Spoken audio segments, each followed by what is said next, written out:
దేవాలయానికి వెళ్ళినప్పుడు దేవుడు కనపట్టలేదు నాన్న అని మనం ఏడిస్తే ఆ తండ్రి వారి భుజాల మీద మనల్ని కూర్చోబెట్టి దేవుణ్ణి చూపిస్తాడు. అప్పుడు మనకి తెలుస్తా మనం కూర్చున్నదే భగవంతుడి భుజాల మీద అని. తల్లిదండ్రులకి గుళ్ళు కట్టించక్కర్లేదు, కట్టించిన గుళ్ళ ముందు వాళ్ళని కూర్చోబెట్టకుండా ఉంటే చాలు. అది నేర్చుకోవాలి. మనం బ్రతికుండగా వాళ్ళ అనాథాశ్రమాల్లో ఉండటం ఏంటండి? ఇంకంతకంటే పాపం ఏదైనా ఉందా? కాశీలో యజ్ఞం చేస్తే వస్తుందా? రామేశ్వరంలో అన్నదానం చేస్తే వస్తుందా? జన్మనిచ్చిన తల్లిదండ్రులు ప్రధానము. వాళ్ళని నువ్వే సేవించాలి. భగవంతుని సేవించకపోయినా నష్టం లేదు, బోల్డు మంది ఉన్నారు.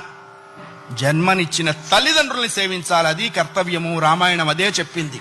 అయ్యా, ఆ అభిప్రాయం లేనివాడు పశువు అనకూడదన్నారండి. పశువులు పోటీకి వచ్చినాయి, మమ్మల్ని ఆ వాడితో పోలుస్తావా అని. అంతకంటే నీచుడు.